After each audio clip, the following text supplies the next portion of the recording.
محترم سامعین ناظرین اکرام، آپ دیکھ رہے ہیں NCERT سیریز، جس میں اس سے پہلے تاریخ، داستان، ناول ہو چکے ہیں اور ابھی افسانے چل رہے ہیں۔ افسانے میں کئی افسانہ نگاروں جیسے پریم چند، راجندر سنگھ بیدی اور کرشن چند کے افسانے آپ کی خدمت پیش کیے جا چکے ہیں۔ اب DSSB کے سلیبس میں عصمت چغتائی کے افسانے ہیں۔ عصمت چغتائی سے متعلق ناول میں گفتگو ہو چکی ہے، اس لیے اس کے ویڈیو الگ سے پیش کرنے کے بجائے وہی ویڈیو آپ پلے لسٹ میں دوبارہ شامل کر دی جائے گی۔ اب یہ ان کا ایک افسانہ ہے NCERT میں چوتھی کا جوڑا، اسے ہی اپنی خدمت میں پیش کیا جا رہا ہے۔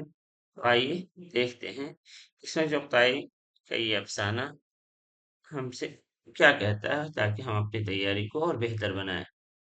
تو آئیے، یہ چوتھی کا جوڑا، اس میں چغتائی کے قلم سے کٹے ہوئے المیے کی بناوٹ اور امید کے دھاگے سے کفن کی سفیدی تک کا جو یہ سفر ہے، وہ اسے انہوں نے کیسے بتایا ہے۔ اس میں چغتائی سے متعلق اس سے پہلے ہی معلوم ہے کہ درمیانی طبقے کی یہ حقیقت نگار ہیں، متوسط طبقے کی عورتوں کی خاموش قربانی اور نفسیاتی الجھنوں کی بے باک تصویر کشی کرتی ہیں، اور ان کے پاس جو ہے مخصوص نسوانی محاوروں اور روزمرہ کی زبانوں کا استعمال ملتا ہے، شاندار استعمال جو کہانی کو ثقافتی حقیقت بخشتا ہے۔ اس کے علاوہ شادی بیاہ کے نام پر لڑکیوں کی استحصال اور سماجی دباؤ کو بے نقاب کیا ہے اس افسانے کے ذریعے سے۔ چوتھی کا جوڑا، چوتھی کا جوڑا جو ہے یہ شادی کے چوتھے دن دلہن کے میکے کے جانے اور واپس آنے کی ایک رسم ہوتی ہے، خوشی، تکمیل اور نئی زندگی کی علامت ہوتی ہے۔ لیکن کہانی میں علامتی مفہوم جو ہے ایک نہ ختم ہونے والے انتظار اور کنواری لڑکی کے بوڑھے ہونے کا نوحہ ہے۔ بی اماں کی وہ جھوٹی امید جو کبھی پوری نہیں ہوتی، جہاں کہیں محلے میں کپڑا کم پڑ جاتا، کبرا کی ماں کے پاس لایا جاتا۔ یہ کردار آپ کی خدمت میں ہے کہ کون کون سے کردار ہیں۔ بی اماں، اندھی امید کو بتایا گیا، سماجی دباؤ کا شکار ماں جو بیٹی کی شادی کے لیے ہر وہم اور قربانی دینے کو تیار ہے۔ اس کی بڑی بیٹی خاموش قربانی کی مثال ہے، روایتی، خاموش اور کر دبک کر جینے والی لڑکی جو مشین کی طرح مشقت کرتی رہتی ہے۔ اس کے بعد اس کی چھوٹی بہن حمیدہ جو باغی مبصر ہے، اس بغاوت کو دکھاتی ہے، تلخ حقیقت پسند بہن جو اس استحصال کو دیکھتی ہے اور اس پر کڑتی رہتی ہے۔ اور ان سب کا جو ہے یہ ایک مفت کھور استحصال کنندہ راحت ہے جو ان کا ماموزاد بھائی ہے، وہ مہمان جو امید دلا کر خاندان کا خون چوستا ہے مگر کچھ نہیں دیتا۔ اب یہ دو بہنیں الگ الگ ہیں، ان دونوں کے کردار جیسا کہ اس سے پہلے ہی دیکھیں، یہ ڈڑی سہمی وقت سے پہلے بوڑھی ہونے والی ہے، تو یہ نوجوان نڈر اور حقیقت کو پرکھنے والی ہے۔ یہ بغاوت کرتی ہے، اندھی روایات پر طنز کرتی ہے، جبکہ یہ اپنی مرضی کے بغیر ماں کے احکامات اور سماجی روایت کو کے آگے سر تسلیم خم کرتی ہے۔ حمیدہ ادھر راحت کے رومانوی اشاروں کو حقارت سے ٹھکراتی ہے اور اسے ایک ظالم سمجھتی ہے، کیونکہ اس کے لیے چولہے میں جھلستی ہے اور سویٹر بنتی ہے اور خاموشی سے سب سہتی رہتی ہے، آخر میں نہیں سہ پاتی ہے تو جان دے بیٹھتی ہے۔ ہوتا یہی ہے کہ مجلے ماموں کا خط آتا ہے جسے پتہ چلتا ہے کہ اس کا بیٹا راحت جو ہے یہ پولیس ٹریننگ کے لیے آنے والا ہے، اور وہ آتا ہے۔ بی اماں کو یہ یقین ہوتا ہے کہ یہ کبرا کے لیے آیا ہے، اور جہیز کا جوڑا کٹنا شروع ہو جاتا ہے جہیز کے لیے۔ بندوبست غریبی کے باوجود راحت کی مہمان نوازی کے لیے گھر کا سارا نظام بدل دیا جاتا ہے، تو وہ تھی گھر کا نظم کر دیا جاتا ہے، رنگ کرواتی ہیں، کھانے کا نظم بہتر سے بہتر کرواتی ہیں، خواہ اس کے لیے زیورات وغیرہ بھی بیچنے پڑتے ہیں۔ قربانی اور استحصال کا تراز، راحت کی طلب اور بے حسی، لذیذ کھانے، انڈے، پراٹھے، گوشت کے अच्छे उड़ाना, मुफ्त के बुने हुए स्वेटर पहनना, कुबरा की मेहनत को नजरअंदाज करके हमीदा से छेड़छाड़ करना। इधर उनकी कुर्बानी औरतों की चांदी के से पाजेब और बालियां बेचना ताकि कोफ्ते बन सकें, खुद रूखी सूखी खाकर राहत को पुलाव खिलाना, कुबरा का सुबह से शाम तक चूल्हे में जलना और पसीना बहाना। तो ये कुर्बानी है, लेकिन उस कुर्बानी को वो नजरअंदाज कर देता है, उसे तवज्जो तक नहीं देता है। कुबरा की खामोश। कुबरा दिलों के अरमानों की गर्दनें फंसी हुई हैं, उन आंखों में अब मौत का गुबार था। हाथ जो है स्वेटर बुनते बुनते उंगलियों का में छाले पड़ जाने और आग के पास बैठ कर रंगत का स्याह पड़ जाना। मशीन की तरह बेबस गुलाम, जो अपने लिए नहीं बल्कि एक अनदेखे मुस्तकबिल जो कभी नहीं आने के लिए खुद को जला रही होती है। तो तोहमात में इसमें दिखाया गया है आखिर आखिर में कि तोहमात और मायूसी की खाई, मेहमान नवाजी और खिदमत, पुलाव कोफ्ते वगैरह, राहत की खामोशी और वापसी की तैयारी। यानी आखिर आखिर में जब ट्रेनिंग इसकी मुकम्मल हो जाती है तो ये चला जाता है। मायूसी में तोहमात का सहारा, मुश्किल कुशा की न्याज, मलीदा और दुआ। अभी जब हम पढ़ेंगे तो उससे आपको पता चलेगा। ये अभी खुलासा पेश किया जा रहा है, इसके बाद मुकम्मल अफसाना पेश किया जाएगा, जैसा कि आप इससे पहले ही जानते हैं। जब पिदासरी जो है निज़ाम है, पैट्रियाटिक सिस्टम जिसे बोलते हैं, जब पेदासरी निज़ाम में औरत के पास कोई इख्तियार नहीं होता, तो वह तोहमात और मुआवजों की भीख मांगने पर मजबूर हो जाती है। उसी से काम चलाती हैं किसी तरह। बेगमाती अल्फाज जैसा कि ऊपर बताया गया, तो वो खाक पड़े, आग लगे मुँह को, लिपा छिप, छुटी छोजक, ये सारे अल्फाज इस्तेमाल हुए। उम्मीद के धागे का कटना जो आखिर में होता है, बीअम्मा की बरसों की उम्मीदों का एक झटके में टूट जाना और न्याज के मलीदे का मिट्टी में मिलना और घर पर मौत का सा सन्नाटा छा जाता है। कैसे? जब सुबह की गाड़ी से राहत का शुक्रिया अदा करके रुखसत हो जाता है और और उसने कभी भी कुबरा को उस नजर से नहीं देखा, वो सिर्फ मुफ्त की रोटियां तोड़ता रहा, जिसकी वजह से ये होता है। और आखिर में अंजाम यही है कि वो जो उरूसी जोड़ा था, वो कफन में तब्दील हो जाता है। इस कहानी का सबसे बड़ा अलमिया ये है कि शादी और मौत की तैयारी एक जैसी हो गई। जो सफेद लठा वियम्मा ने चौथी के जोड़े के लिए काटा था, वही कुबरा के कफन के काम आया। कफन का सफेद लठा आज उन कतरनों ने इन चेहरे पर सुकून और इत्मीनान आज उन कतरनों ने चेहरे पर सुकून और इत्मीनान था, जैसे चौथी का जोड़ा सीता न जाएगा, सहता न जाएगा। जिंदगी की तैयारी, शादी, बिलाखिर मौत की तैयारी इन कफन में बदल गई। ये आखिरी यूं है। चौथी का जोड़ा महज एक गरीब इस्तेहसाल की भेंट। कहानी का मरकजी पैगाम यही है। चौथी का जोड़ा महज एक गरीब घराने की कहानी नहीं, बल्कि इस पे दरसरी निजाम पर एक तमाचा है, जहां लड़की की इज्जत, जिंदगी और खुशी को महज उसकी शादी से मशरूत कर दिया जाता है।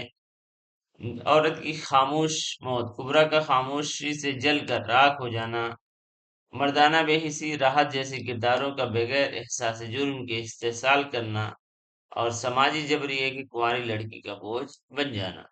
एक ऐसा मुआशरा जहां बेटियों की जिंदगियों को चौथी के जोड़े के इंतजार में कफन तक पहुंचा दिया जाता है। तो इस से खुलासे में आपको पता चल गया क्या हुआ। बाकी इसमें आपको किरदार याद रखने हैं। और बी अम्मा, और उनकी एक मुंह बोली बहन भी है, बुंदू की माँ। और फिर ये राहत है और उनकी दो बेटियां हमीदा और कुबरा, बड़ी बेटी कुबरा और छोटी हमीदा है। बस इसके में इतना ही। अगर आपको सिर्फ खुलासा देखना तो फिर इजाजत दीजिए, और अगर आप अफसाना भी देखना चाहते हैं तो आइए, चलिए अफसाने को देखते हैं। अफसाना आपकी खिदमत में पेश है। चौथी का जोड़ा। चौथी का जोड़ा जो है, ये इनकी अफसानी मजमुआ, ये छुई मुई में शामिल है। ये अगर आपको दिख रहा हो, छुई मुई ये इनका अफसाना है, उसी में शामिल है। इसमें छुप पाएगा। चौथी का जोड़ा। सेदरी के चौके पर आज फिर साफ सुथरी जाजिम बिछी थी। टूटी फूटी खपड़ेल की झुर्रियों में से धूप के आड़े तिरछे कतले पूरे तालान में बिखरे हुए थे। मोहल्ले टोले की औरतें खामोश और सहमी हुई सी बैठी हुई थीं, जैसे कोई बड़ी वारदात होने वाली हो।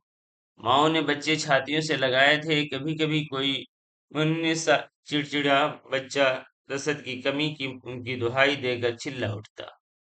नाए नाए मेरे लाल। दुबली पतली माँ उसे अपने घुटने पर लेटाकर यूं यूं हिलाती जैसे धान मिले चावल सूप में फटक रही हों। धान मिले चावल सूप में फटक रही हों। और बच्चा हंकारे भर कर खामोश हो जाता। आज कितनी आस भरी निगाहें कुबरा की माँ के मुतफक्किर चेहरे को तक रही थीं। छोटे अर्ज की टोल के दो पार्ट तो जोड़ लिए गए थे, मगर अभी सफेद गजी का निशान बेचने की किसी को हिम्मत न पड़ती थी। काट छांट के मामले में कुबरा की माँ का मर्तबा बहुत ऊंचा था। उनके सूखे सूखे हाथों ने न जाने कितने जहेज संवारे थे, कितने छठी छोचक तैयार किए थे और कितने ही कफन बेवते थे। जहाँ कहीं मोहल्ला में कपड़ा कम पड़ जाता और लाख जतन पर भी बेवत न बैठती, कुबरा की माँ के पास केस लाया जाता। कुबरा की माँ कपड़े की कान निकालती, कलफ तोड़ती, कभी तिकोन बनाती, कभी चौखुंटा करती और दिल ही दिल में कैंची चलाकर आंखों से नाप तौल कर मुस्कुरा पड़ती। आस्तीन और घेर तो निकल आएगा। गिरीबान के लिए कतरन मेरी बख्शीश से ले लो और मुश्किल आसान हो जाती। कपड़ा तराश कर वो कतरनों की पिंडी बनाकर पकड़ा देती। पर आज तो सफेद गजी का टुकड़ा बहुत ही छोटा था और सबको यकीन था कि आज तो कुबरा की माँ की नाप तौल हार जाएगी। जब ही तो सब दम साधे उनका मुंह ताक रही थी। कुबरा की माँ के पुरइस्तकलाल चेहरे पर फिक्र की कोई शक्ल न थी। चारा चारागसी के टुकड़े को वो निगाहों से बेवत रही थी। लाल टोल का अक्स उनके नीलगूं जर्द चेहरे पर शफक की तरह फूट रहा था। वो उदास उदास गहरी झुर्रियां अंधेरी घटाओं की तरह एकदम उजागर हो गईं, जैसे घने जंगल में आग भड़क उठी हो। और उन्होंने मुस्कुराकर कैंची उठा ली। मोहल्ला वालियों के जमघटे से एक लंबी इत्मीनान की सांस उभरी। गोद के बच्चे भी ठिसक दिए गए। चील जैसी निगाहों वाली कुंवारियों ने लपाझप सुई के नाकों में डोरे पिरो दिए। नई ब्याही दुल्हनों ने अंगुश्ताने पहन लिए। कुबरा की माँ की कैंची चल पड़ी थी। सेहदरी के आखिरी कोने में पलंगड़ी पर हमीदा पैर लटकाए हथेली पर थोड़ी रखे दूर कुछ सोच रही थी।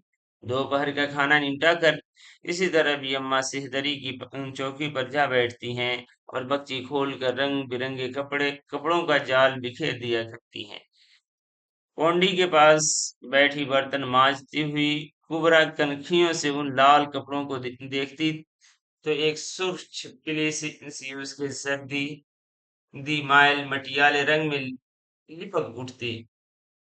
रुपह रुपहली कटोरियों के जाल में जब पोले पोले हाथों से खोलकर अपने सानुओं पर फैलाती, तो उनका मुरझाया हुआ चेहरा एक अजीब अरमान भरी रोशनी से जगमगा उठता। गहरी संदूकों जैसी शिकनों पर कटोरियों का अक्स नन्ही नन्ही मशालों की तरह जगमगाने लगता। हर टांके पर जरी का काम हिलता और मशाले कपा उठती।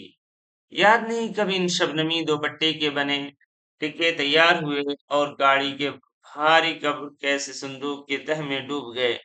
कटोरियों के जाल धुंधला गए। गंगा जमनी किरणें मांद पड़ गईं। टोली के लच्छे उदास हो गए, मगर कुबरा की बारात न आई। जब एक जोड़ा पुराना हो जाता तो उसे चाले का जोड़ा कहकर सैंत दिया कर जाता और फिर एक नए जोड़े के साथ नई उम्मीदों का इफ्तिताह हो जाता। बड़ी छानबीन के बाद नई दुल्हन छांटी जाती। सेहदरी के چوکے پر صاف ستھری جازم بچتی، محلے کی عورتیں ہاتھ میں پاندان اور بغلوں میں بچے دبائے جھانجھیں بجاتی آن پہنچتی۔ چھوٹے کپڑے کی گونٹ تو اتر آئے گی، پر بچیوں کا کپڑا نہ نکلے گا۔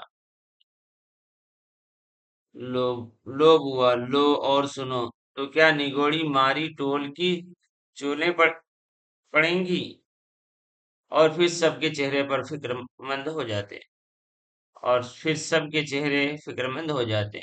کبرا کی ماں خاموش کیمیاگر کی طرح آنکھوں کے فیتے سے طول و عرض ناپتی اور بیویاں آپس میں چھوٹے کپڑے کے متعلق خسر فسر کر کے کہا لگاتی۔ ایسے میں کوئی منچلی، کوئی سہاگ یا ورنہ چھیڑ دیتی، کوئی اور چار ہاتھ آگے والی سمدھنوں کو گالیاں سنانے لگتی، بےہودہ گندے مذاق اور چہلیں شروع ہو جاتی۔ ایسے موقع پر کنواری بالیوں کو سہدری سے دور سر ڈھانک کر کھپڑیل میں بیٹھنے کا حکم دے دیا جاتا، اور جب کوئی نیا قہقہا سہدری سے ابھرتا تو بیچاریاں ایک ٹھنڈی سانس بھر کر رہ جاتی۔ اللہ، یہ قہقہے انہیں خود کب نصیب ہوں گے؟ اس چہل پہل سے دور کبرا شرم کی ماری مچھروں والی کوٹری میں سر جھکائے بیٹھی رہتی۔ اتنے میں قطر میوت نہایت نازک مرحلے پر پہنچ جاتی، کوئی کلی الٹی کٹ جاتی اور اس کے ساتھ بیویوں کی مست بھی کٹ جاتی۔ کبرا سہم کر دروازے کے آڑے جھانکتی، یہی تو مشکل تھی، کوئی جوڑا اللہ مارا چین سے نہ سلنے پایا۔ جو کلی الٹی کٹ جائے تو جان لو نائن کی لگائی ہوئی بات میں ضرور کوئی کھڑنگا لگے گا، یا تو دلہے کی کوئی داشتہ نکل آئے گی، یا اس کی ماں ٹھوس کڑوں کا اڑنگا باندھے گی۔ جو گوٹ میں کان آ جائے تو سمجھ لو یا تو مہر پر بال ٹوٹے گی، یا بھرت کے پایوں کے پلنگ پر جھگڑا ہوگا۔ چوتھے کے جوڑے کا شگون بڑا نازک ہوتا ہے۔ بی اماں کی ساری مشاکی اور سگڑا پا تارا رہ جاتا، نہ جانے عین وقت پر کیا ہو جاتا کہ دھنیا برابر بات طول پکڑ جاتی۔ بسم اللہ کے زور سے سگڑ ماں نے جہیز جوڑنا شروع کر دیا تھا۔ ذرا سی کتر بھی بچی تو تیلے دانی یا شیشی کا گلاف سی کر دھنک گوکر سے سنوار کر رکھ دیتی۔ لڑکی کا کیا ہے، کھیرے ککڑی کی طرح بڑھتی ہے، جو بارات آ گئی تو یہی سلیقہ کام آئے گا۔ اور جب سے ابا گزرے سلیقہ کا بھی دم پھول گیا۔ حمیدہ کو ایک دم اپنے ابا یاد آ گئے۔ ابا کتنے دبلے پتلے، لمبے جیسے محرم کا عالم، ایک بار جھک جاتے تو سیدھے کھڑا ہونا دشوار تھا۔ صبح ہی صبح اٹھ کر نیم کے مسواک توڑ لیتے اور حمیدہ کو گھٹنے پہ بیٹھا کر نہ جانے کیا سوچا کرتے، پھر سوچتے سوچتے نیم کے مسواک کا کوئی پھسڑا حلق میں چلا جاتا اور وہ کھانستے ہی چلے جاتے۔ حمیدہ بگڑ کے ان کی گود سے اتر آتی۔ کھانسی کے دھکوں سے یوں ہل ہل جانا اسے قطعی پسند نہ تھا۔ اس کے ننھے سے غصے پر وہ اور ہنستے اور کھانسی سینے میں بے طرح الجھتی، جیسے گردن کٹے کبوتر فڑفڑا رہے ہوں۔ پھر بھی اماں آ کر انہیں سہارا دیتی، پیٹھ پر دھپ دھپ ہاتھ مارتی۔ توبہ ہے، ایسی بھی کیا ہنسی! پچھو کے دباؤ سے سرخ آنکھیں اوپر اٹھا کر ابا بے کسی سے مسکراتے۔ کھانسی تو رک جاتی مگر وہ دیر تک بیٹھے ہانپا کرتے۔ کچھ دوا دارو کیوں نہیں کرتے، کتنی بار کہا تم سے؟ بڑے شفا خانے کا ڈاکٹر کہتا ہے سوئیاں لگواؤ اور روز 3 پاؤ دودھ اور آدھی چھٹانگ مکھن۔ اے خاک پڑے ان ڈاکٹروں کی صورت پر، بھلا ایک تو کھانسی، اوپر سے چکنائی بلغم نہ پیدا کر دے گی۔ حکیم کو دکھاؤ کسی۔ دکھاؤں گا، ابا حقہ گڑگڑاتے اور پھر پچھو لگتا۔ آگ لگے اس منہ حقے کو، اسی نے تو یہ کھانسی لگائی ہے۔ جوان بیٹی کی طرف بھی دیکھتے ہو آنکھ اٹھا کر، اور اب ابا کبرا کی جوانی کی طرف رحم طلب نگاہوں سے دیکھتے۔ کبرا جوان تھی، کون کہتا تھا جوان تھی؟ وہ تو جیسے بسم اللہ کے دن سے ہی اپنی جوانی کی آمد کی سنی سن کر ठिठक कर रह गई थी। न जाने कैसी जवानी आई थी कि न तो उसकी आंखों में किरणें नाची, न उसके रुखसारों पर जुल्फें परेशान हुई, न उसके सीने पर तूफान उठे, और न कभी उसने सावन भादों की घटाओं से मचल मचल कर प्रीतम या साजन मांगे। वो झुकी झुकी सहमी सहमी जवानी जो न जाने कब दबे पांव उस पर रेंग आई, वैसे ही चुपचाप न जाने किधर चल दी। मीठा बरस नमकीन हुआ और फिर कड़वा हो गया। अब्बा एक दिन चौखट पर औंधे मुंह गिरे और उन्हें उठाने के लिए किसी हकीम या डॉक्टर का नुस्खा ना आ सका, और हमीदा ने मीठी रोटी के लिए जिद करनी छोड़ दी, और कुबरा के पैगाम न जाने किधर रास्ता भूल गए। जानो किसी को मालूम ही नहीं कि उस टाट के पर्दे के पीछे किसी की जवानी आखिरी सिसकियां ले रही है, और एक नई जवानी सांप के फन की तरह उठ रही है। मगर भी अम्मा का दस्तूर न टूटा। वो उसी तरह रोज दोपहर को सेदरी में रंग बिरंगे कपड़े फैलाकर गुड़ियों का खेल खेला करती हैं। कहीं न कहीं से जोड़ जमा करके शबरात के महीने में करीब करीब का दुपट्टा 7.5 रुपए में खरीद ही डाला। बात ही ऐसी थी कि बगैर खरीदे गुजारा न था। मजले मामू का तार आया कि उनका बड़ा लड़का राहत पुलिस की ट्रेनिंग के सिलसिले में आ रहा है। जी अम्मा को तो बस जैसे एकदम घबराहट का दौरा पड़ गया। जानो चौखट पर बारात आन खड़ी हुई, और उन्होंने अभी दुल्हन की मांग की इफ्शा भी नहीं कतरी। हॉल से तो उनके छक्के छूट गए। झट से अपनी मुंह बोली बहन गुंदू की माँ को बुला भेजा कि बहन मेरा मरी का मुंह देखो जो इस घड़ी ना आओ। और फिर दोनों में खुसुर फुसुर हुई। बीच में एक नजर दोनों कुबरा पर भी डाल लेती, जो दालान में बैठी चावल फटक रही थी। वो उस कानाफूसी की जुबान को अच्छी तरह समझती थी। उसी वक्त भी अम्मा ने कानों के की 4 माशा की लौंगे उतार कर मुंह बोली बहन के हवाले किए कि जैसे तैसे करके शाम तक तोला भर गोकरू 6 मासा सलमा सितार और पाव गज नेफे के लिए टोट ला दे। बाहर की तरफ वाला कमरा झाड़ पोंछ कर तैयार किया। थोड़ा सा चूना मंगाकर कुबरा ने अपने हाथों से कमरा पोत डाला। कमरा तो चट्टा हो गया, मगर उसकी हथेलियों की खाल उड़ गई, और जब वो शाम को मसाला पीसने बैठी तो चक्कर खाकर वो दोहरी हो गई। सारी रात करवटें बदलते गुजरी। एक तो हथेलियों की वजह से, दूसरे सुबह की गाड़ी से राहत आ रहे थे। अल्लाह मेरे अल्लाह मियाँ, अब की तो मेरी आपा का नसीबा खुल जाए। मेरे अल्लाह, मैं 100 रकात नफल तेरी दरगाह में पढ़ूंगी। हमीदा ने फजर की नमाज पढ़कर दुआ मांगी। सुबह जब राहत भाई आए तो कुबरा पहले ही से मच्छरों वाली कोठरी में जा पहुंच चुकी थी। जब सेवइयों और पराठों का नाश्ता करके बैठक में चले गए तो धीरे धीरे नई दुल्हन की तरह पैर रखती कुबरा कोठरी से निकली और झूठे बर्तन उठा लिए। लाओ मैं धो दूं बियप्पा बियापा, हमीदा ने शरारत से कहा। नहीं, वो शर्म से झुक गई। हमीदा छेड़ती रही, बी अम्मा मुस्कुराती रहीं और क्रेप के दुपट्टे में लपा टाक रही थी। जिस रास्ते कान की लौंगे गई थी उसी रास्ते फूल पत्ता और चांदी की पासे भी चल दी, और फिर हाथों की दो दो चूड़ियां भी, जो जो मजले मामू ने रंडापा उतारने पर दी थी। रूखी सूखी खुद खाकर आए दिन राहत के लिए पराठे तले जाते, कोफ्ते भुना पुलाव महकते, खुद सूखा नवाला पानी से उतार कर वो होने वाले दामाद को गोश्त के लच्छे खिलाती। जमाना बड़ा खराब है बेटी, वो हमीदा को मुंह फुलाते देखकर कहा करती, और वो सोचा करती, हम भूखे रहकर दामाद को खिला रहे हैं। बियापा सुबह सवेरे उठकर जादू की मशीन की तरह जुट जाती है। निहार मुंह पानी का घोंट पीकर राहत के लिए पराठे तलती है, दूध औंटती है ताकि मोटी सी बलाई पड़े। उसका बस नहीं था कि वो अपनी चर्बी निकाल कर उन पराठों पर भर दे, और क्यों ना भरे, आखिर को वो एक दिन उसका अपना हो जाएगा। जो कुछ कमाएगा उसकी हथेली पर रख देगा। फल देने वाले पौधे को कौन नहीं सींचता। फिर जब एक दिन फूल खिलेंगे और फलों से लदी हुई डाली झुकेगी तो ये ताना देने वालियों के मुंह पर कैसा जूता पड़ेगा। और इस ख्याल ही से मेरी बी आपा के चेहरे पर सुहाग खिल उठता।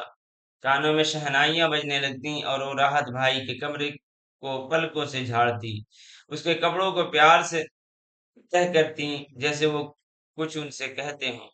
وہ ان کے بدبودار چوہوں جیسے سڑے ہوئے منہ سے دھوتی، بساندی بنیائن اور ناک سے لبڑے ہوئے رومال صاف کرتی، اس کے تیل میں چپچپاتے ہوئے تکیے کی غلاف پر سویٹ ڈریم کاٹتی، پر معاملہ چاروں کونے چوکس نہیں بیٹھ رہا تھا۔ راحت صبح انڈے پراٹھے ڈٹ کر جاتا اور شام کو آ کر کوفتہ کھا کر سو جاتا، اور بھی اماں کی منہ بولی بہن حکیمانہ انداز میں خسر پسر کرتی، بڑا شرمیلا ہے بیچارہ۔ بھی اماں تعویلیں پیش کرتی، ہاں یہ تو ٹھیک ہے، پر بھائی کچھ تو پتا چلے، رنگ ڈھنگ سے، کچھ آنکھوں سے۔ اے نوج، خدا نہ کرے میری لونڈی آنکھیں لڑائیں، اس کا آنچل بھی نہیں دیکھا ہے کسی نے، بھی اماں فخر سے کہتی۔ اے تو پردہ توڑ توڑوانے کو کون کہے ہے، بی آپا کے پکے محاسوں کو دیکھ کر انہیں بھی اماں کی دور اندیشیوں کی داد دینی پڑتی۔ اے بہن، تم تو سچ میں بہت بھولی ہو، یہ میں کب کہوں ہوں، یہ چھوٹی نوکری کون سی بقرعید کو کام آئے گی؟ وہ میری طرف دیکھ کر ہنستی، ارے اونک چڑھی بہنوئی سے کوئی بات چیت، کوئی ہنسی مذاق، ارے چل دیوانی۔ اے تو میں کیا کروں خالہ، راحت میاں سے بات چیت کیوں نہیں کرتی؟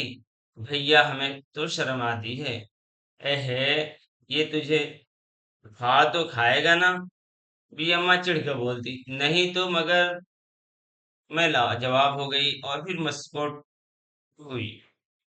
بڑی سوچ بچار کے بعد کھل کے کباب بنائے گئے، اور آج بھی آپا بھی کئی بار مسکرا پڑی، چپکے سے بولی، دیکھو ہنسنا نہیں، نہیں تو سارا کھیل بگڑ جائے گا۔ نہیں ہنسوں گی، میں نے وعدہ کیا۔ کھانا کھا لیجئے، میں نے چوکی پر کھانے کی سینی رکھتے ہوئے کہا، پھر جو پٹی کے نیچے رکھے ہوئے لوٹے سے ہاتھ دھوتے وقت میری طرف سر سے پاؤں تک دیکھا تو میں بھاگی وہاں سے۔ میرا دل دھک دھک کرنے لگا، اللہ توبہ کیا خناس آنکھیں ہیں، جا نگوڑی ماری، ارے دیکھ تو سہی وہ کیسا منہ بناتا ہے، اے ہے سارا مزہ کرکرا ہو جائے گا۔ آپا بھی نے ایک بار میری طرف دیکھا، ان کی آنکھوں میں التجا تھی، لوٹی ہوئی باراتوں کا غبار تھا اور چوتھی کے پرانے جوڑوں کی ماند اداسی۔ میں سر جھکائے پھر کھمبے سے لگ کر کھڑی ہو گئی۔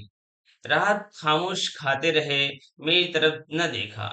کھلی کے کباب کھاتے دیکھ کر مجھے چاہیے تھا کہ مذاق اڑاؤں، کہکہا لگاؤں کہ واہ جی واہ دلہا بھائی، کھلی کے کباب کھا رہے ہو، مگر جانو کسی نے میرا نخرا دبوچ لیا ہو۔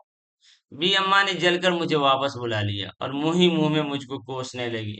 اب میں ان سے کیا کہتی کہ وہ تو مزے سے کھا رہا ہے کمبخت۔ راحت بھائی کوفتے پسند آئے؟ بی اماں کے سکھانے پر میں نے پوچھا۔ جواب ندارت، بتائیے نا۔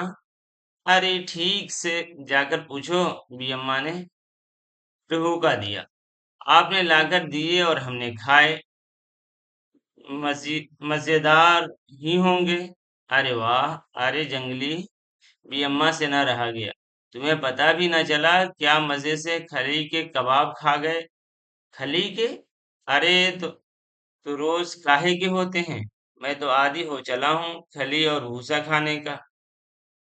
بی اماں کا منہ اتر گیا، بی آپا کی جھکی ہوئی پلکیں اوپر نہ اٹھ سکیں، تو سے روز بی آپا نے روزانہ سے دوگنی سلائی کی، اور پھر جب شام کو میں کھانا لے کر گئی تو بولے، کہیے آج کیا لائی ہیں؟ آج تو لکڑی کے برادے کی باری ہے، کیا ہمارے یہاں کا کھانا آپ کو پسند نہیں آتا؟ میں نے جل کر کہا، یہ بات نہیں، کچھ عجیب سا معلوم ہوتا ہے، کبھی کھلی کے کباب تو کبھی بھوسے کی ترکاری۔ میرے تن بدن میں آگ لگ گئی۔ ہم سوکھی روٹی کھا کے اسے ہاتھی کی خوراک دیں، گھی ٹپکتے پراٹھے ٹھسائیں، میری بی آپا کو جو شاندہ نصیب نہیں، اور اسے دودھ ملائی نگلوائیں، میں بھنا کر چلی آئی۔ بی اماں کی منہ بولی بہن کا نسخہ کام آ گیا اور راحت نے دن کا زیادہ حصہ گھر ہی میں گزارنا شروع کر دیا۔ بی آپا تو چولہے میں جھکی رہتی، بی اماں चौथी के जोड़े सिया करती और राहत की गलीज आंखें तीर बनकर मेरे दिल में चुभा करती। बात बेबात छेड़ना, खाना खिलाते वक्त कभी पानी तो कभी नमक के बहाने से और साथ साथ जुमलाबाजी में खिसिया कर बियापा के पास जा बैठती। जी चाहता किसी दिन साफ कह दूं कि किसकी बकरी और कौन डाले दाना घास। ऐ भी मुझसे तुम्हारा ये बैल न नाथा जाएगा। मगर भी आपा के उलझे हुए बालों पर चूल्हे की उड़ती हुई राख नहीं, मेरा कलेजा धक से हो गया। मैंने उनके सफेद बाल लट के नीचे छुपा दिए। नाच जाए इस कमबख्त नस्ले का, बेचारी के बाल पकने शुरू हो गए। राहत ने फिर किसी बहाने से मुझे पुकारा। ऊह, मैं जल उठ गई, पर बी आपा ने कटी हुई मुर्गी की तरह जो पलट कर देखा तो मुझे जाना ही पड़ा। आप हमसे खफा हो गईं? राहत ने पानी का कटोरा लेकर मेरी कलाई पकड़ ली। मेरा दम निकल गया और भागी तो हाथ झटक कर। क्या कह रहे थे? बियापा ने शर्म हया से घुटी हुई आवाज में कहा। मैं चुपचाप उनका मुंह तकने लगी। कह रहे थे किसने पकाया है खाना? वाह वाह, जी चाहता है खाता ही चला जाऊं, पकाने वाली के हाथ खा जाऊं। ओह नहीं, खा नहीं जाऊं बल्कि चूम लूं। मैंने जल्दी जल्दी कहना शुरू किया और भी आपा का खुरदुरा हल्दी धनिया की बसान में सड़ा हुआ हाथ अपने हाथ से लगा लिया। मेरे आंसू निकल आए। ये हाथ, मैंने सोचा, जो सुबह से शाम तक मसाला पीसते हैं, पानी भरते हैं, प्याज काटते हैं, बिस्तर बिछाते हैं, जूते साफ करते हैं, ये बेकस गुलाम सुबह से शाम तक जुटे ही रहते हैं। इनकी बेगार कब खत्म होगी? क्या इनका कोई खरीदार ना आएगा? क्या उन्हें कभी कोई प्यार से न चूमेगा? क्या उनमें कभी मेहंदी न रचेगी? क्या इनमें कभी सुहाग का इत्र न बसेगा? बस चाह जोर से चीख पड़ूं। और और क्या कह रहे थे? अपनी अपनी भी आपा से कहना कि इतना काम ना किया करें, वो जो शानदार पिया करें। चल झूठी। अरे वाह, झूठे होंगे आपके वो। अरे चुप, मरवा। उन्होंने मेरा मुंह बंद कर दिया। देख तो स्वेटर बुन गया है, उन्हें दे आ। ये देखकर तुझे मेरी कसम, मेरा नाम न लीजियो। पर देख तुझे मेरी कसम, मेरा नाम न लीजियो। नहीं बियापा, उन्हें न वो स्वेटर, उन्हें न दो वो स्वेटर। तुम्हारी इन मुट्ठी भरी हड्डियों को स्वेटर की कितनी जरूरत है? मैंने कहना चाहा पर न कह सकी। अब अभी तुम खुद क्या पहनोगी? अरे मुझे क्या जरूरत है, चूल्हे के पास तो वैसे ही झुलस झुलसन रहती है। स्वेटर देखकर राहत ने अपनी एक अबरो शरारत से ऊपर तान कर कहा, क्या ये स्वेटर आपने बुना है? नहीं तो भाई हम नहीं पहनेंगे। मेरा जी चाहा कि उसका मुंह नोच लूं। कमीने, मिट्टी के थोदे, ये स्वेटर उन हाथों ने बुना है जो जीते जागते गुलाम हैं। उसके एक एक फुंदे में किसी नसीबो जली के अरमानों की गर्दनें फंसी हुई हैं। ये उन हाथों का बुना हुआ है जो नन्हे पंगोरे झिलाने के लिए बनाए गए हैं। उनको थाम लो, गधे कहीं के।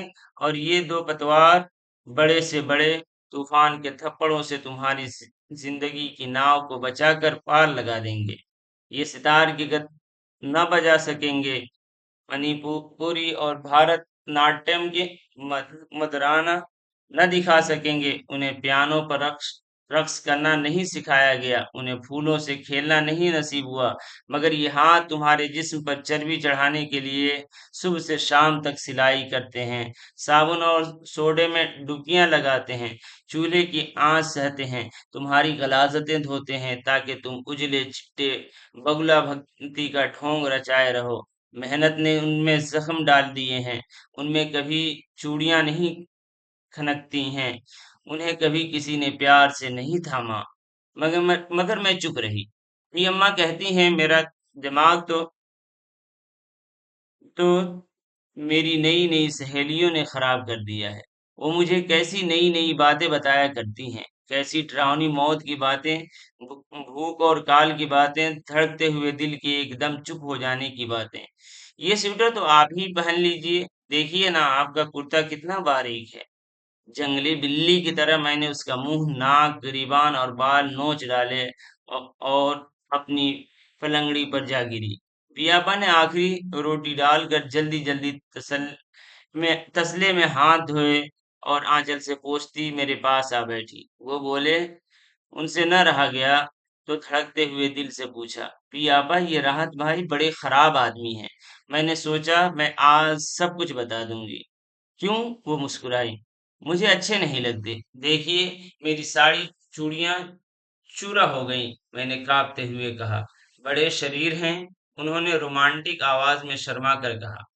बियापा सुनो बियापा, ये राहत अच्छे आदमी नहीं। मैंने सुलग कर कहा। आज मैं भी अम्मा से कह दूंगी। क्या हुआ? भी अम्मा ने जायनमाज बिछाते हुए कहा। देखो मेरी चूड़ियां भी अम्मा, राहत ने तोड़ डाली। भी अम्मा मुसर्रत से चहक कर बोली, हाँ खूब किया। तू उसे सताती भी तो बहुत है। एहे, तू दम काहे को निकल निकल गया? बड़ी मोम की बनी हुई हो कि हाथ लगाए और पिघल गई। फिर चुमकार कर बोली, खैर तू भी चौथी में बदला ले लीजियो। ये कसर निकालियो कि याद ही करें मियाँ जी। ये कहकर उन्होंने नियत बांध ली। वो बोली बहन से फिर कॉन्फ्रेंस हुई और मामलात को उम्मीद अफजा रास्ते पर गामजन देखकर अजहद खुशनुदी से मुस्कुराया गया। एहे, तू तो बड़ी ही ठुस है। ए, हम तो अपने बहनोइयों का खुदा की कसम नाक में दम कर दिया करते थे।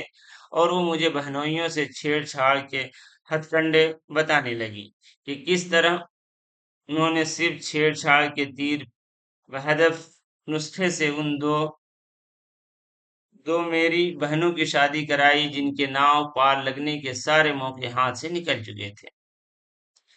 मेरी बहनों की शादी कराई जिनके नाव पार लगने के सारे मौके हाथ से निकल चुके। एक तो उनमें से हकीम जी थे, जहां बेचारे को लड़कियां बालियां छेड़ती शर्माने लगते और शर्माते शर्माते अख्तलाज के दौरे पड़ने लगते। और एक दिन मामू साहब से कह दिया कि मुझे गुलामी में ले लीजिए। दूसरे वायसराय के दफ्तर में क्लर्क थे, जहां सुना कि बाहर आए हैं, लड़कियां छेड़ना शुरू कर देती थीं। कभी गिलोरियों में मिर्चें भरकर भेज दी, कभी सुइयों में नमक सवइयों में नमक डाल के खिला दिया। ए लो, वो तो रोज आने लगे। आंधी आए पानी आए, क्या मजाल जो वो ना आए।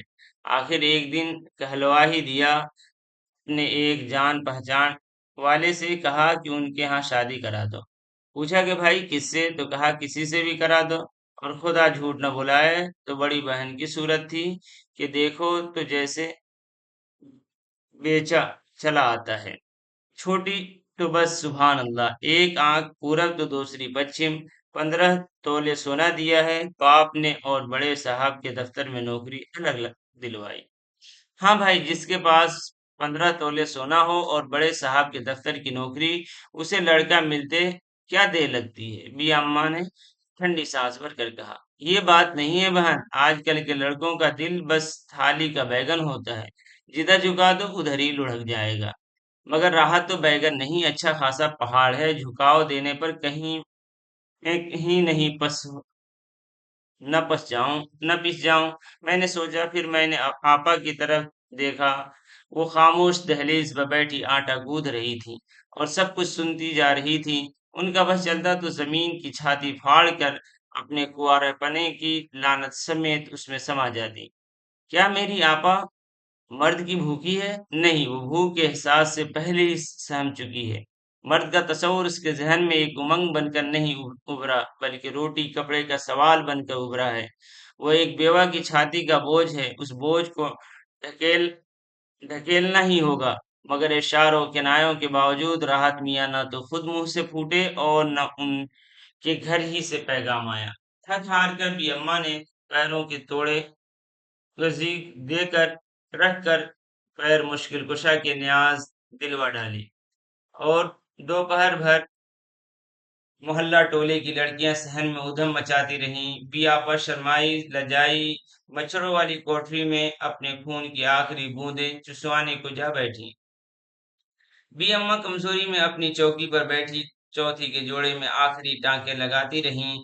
आज उनके चेहरे पर मंजिलों के निशान थे।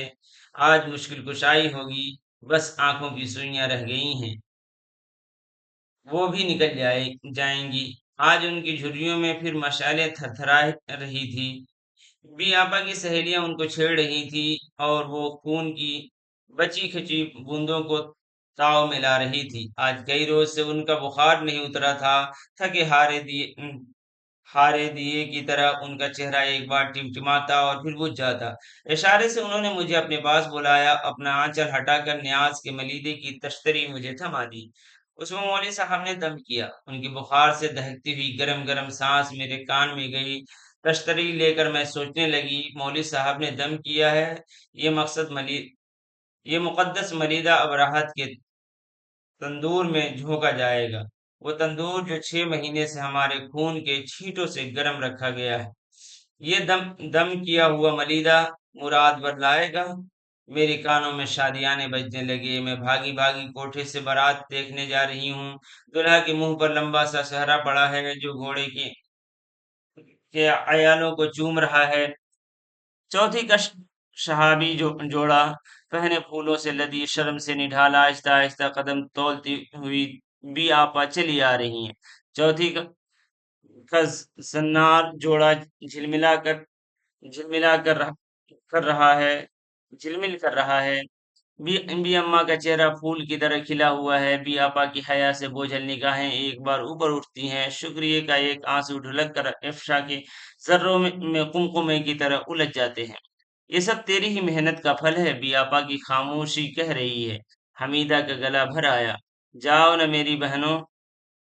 बी आपा ने उसे जगा दिया और वो चौंक कर ओढ़नी के आंचल से आंसू पोंछते ड्योढ़ी की तरफ बढ़ी। ये मलीदा, उसने उछलते हुए दिल को काबू में रखते हुए कहा। उसके पैर लरस रहे थे जैसे वो सांप की बावनी में घुस आई हो। और फिर पहाड़ खिसका और मुंह खोल दिया। और फिर वो एक कदम पीछे हट गई, मगर दूर कहीं बारात के शहनाइयों ने चीख लगाई, जैसे कोई उनका गला घोंट रहा हो। कांपते हाथों से मुकद्दस मलीदे का नवाला बनाकर उसने राहत के मुंह की तरफ बढ़ा दिया।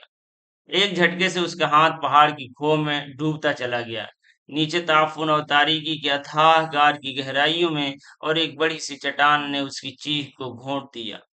न्याज के मलीदे की रकाबी हाथ से छूटकर लालटेन के ऊपर गिरी और लालटेन ने जमीन पर गिरकर दो चार सिसकियां भरी और गुल हो गईं। बाहर आंगन में मोहल्ले की बहू बेटियां मुश्किल कुशा की शान में गीत गा रही थीं। सुबह की सुबह की गाड़ी से राहत मेहमान नवाजी का शुक्रिया अदा करता हुआ रवाना हो गया। उसकी शादी की तारीख तय हो चुकी थी और उसे जल्दी थी। उसके बाद उस घर में कभी अंडे न तले गए, पराठे न सिके और स्वेटर न बुने। दिक ने जो एक अरसे से बियापा की ताक में भागी पीछे पीछे आ रही थी, एक ही जश्न में उन्हें दबोच बैठी और उन्होंने चुपचाप अपना नामुराद वजूद उसके आगोश में सौंप दिया। और फिर उस सहदरी में चौकी पर साफ सुथरी जाजिम बिछाई गई। मोहल्ले की बहू बेटियां जड़ी कफन का सफेद सफेद लट्ठा मौत के आंचल की तरह भी अम्मा के सामने फैल गया। तहम्मुल के बोझ से उनका चेहरा लरस रहा था। बाएं अब्रू फड़क रही थी, गालों की सुनसान झुर्रियां भाएं भाएं कर रही थीं, जैसे उनमें लाखों अजदहे फुनकार रहे हों। लट्ठे के कान निकाल कर उन्होंने चौपर तह किया और उनके दिल में अनगिनत कैंचियां चल गईं। आज उनके चेहरे पर भयानक सुकून और हरा भरा इत्मीनान था, जैसे उन्हें पक्का यकीन हो कि दोस्त जोड़ों की तरह चौथी का ये जोड़ा सहता न जाएगा। एकदम सेहदरी में बैठी लड़कियां और बालियां मीनाओं की तरह चहकने लगीं। हमीदा माजी को दूर झटक कर उनके साथ जा मिली। लाल डोल पर सफेद गजी का निशान, उसके सुर्खी में न जाने कितनी मासूम दुल्हनों का सुहाग रचा है, और सफेदी में कितनी नामुराद कुंवारियों की कफन की सफेदी डूब कर उभरी है। और फिर सब एकदम खामोश हो गईं। बियम्मा ने आखिरी टाँका भर के डोरा तोड़ दिया लिया। दो मोटे मोटे आंसू उनके रूई जैसे गरम नरम गालों पर धीरे धीरे रेंगने लगे। उनके चेहरे की शिकनों में से रोशनी की किरणें फूट निकली और वो मुस्कुरा दी, जैसे आज उन्हें इत्मीनान हो गया कि उनकी कुबरा का सुआ जोड़ा बनकर तैयार हो गया हो और कोई दम में शहनाई बज उठेगी। यहाँ पे ये अफसाना खत्म होता है। इसके लिए दीजिए इजाजत। अल्लाह हाफिज।